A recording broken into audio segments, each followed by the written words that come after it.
because sometimes it's nice to have recommendations. Who knows if you need a book to read or listen to?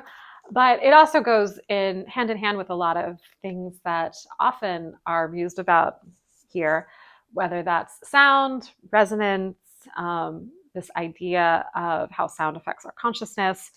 And so this book, it was written in the 80s, although it's a more recent rendering of it has come out in recent years. It's called Nada Brahma.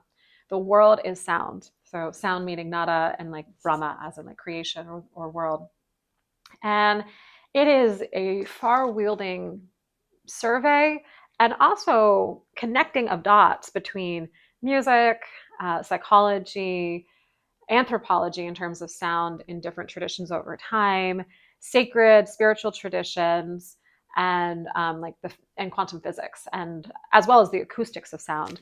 And so there's chapters on how language is actually a spell, and like not just the sounds of various languages, but the kind of rhythm and cadences of how that they can come to affect consciousness, and also the evolution of certain words over time, whether it's words like religion and what that actually means from the Latin is like to bind oneself to. It's not about like this kind of fundamentalist worship. It's actually a binding of self to an organizing principle that causes the consciousness to evolve and to realize something different through that tethering to a concept, an idea that moves one. There's also chapters on koans and mantras and how they affect consciousness.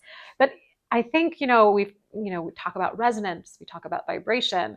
I mean, even just the concept of Nada Brahma, the world is sound. That's really what I, in a very long-winded way, have talked about elsewhere in terms of resonance. If you can actually accept and be curious about that concept, you don't even have to fully read the book or understand anything. Like just to go out into the world on a walk in the park and consider like that the world is sound and that there is so much consciousness expressing through sound. I mean, in the Vedic tradition, sound is actually thought to be the most important of the senses. And actually, brain science now confirms this in the sense of, if you take a class at a university on the neuroscience of sensation and perception, while they concede that we know the most about vision because we are visually captured and we live in a world in which everybody is visually drawn here and there, and light is very important, right?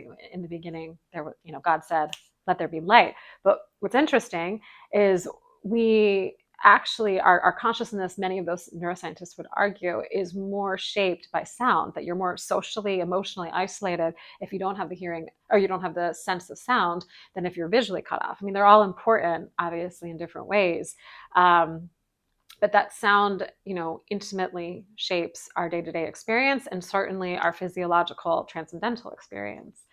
So, yeah, I mean, just that idea that the world is sound and that there is, vibration and consciousness expressing not only in music, not only in the kind of symphonic swirl of these very complex musical expressions, but also in the tone of someone's voice or the hum of the subway car as you ride it, and that it's all carrying information. And the more that we can learn to kind of make a symphony or harmonize all of those different sounds into our daily experience, or not, or to listen for where there is disharmony or dissonance in the world. So to avert that, or to recognize that there's something that nature is telling us about not going over there or not engaging with that person.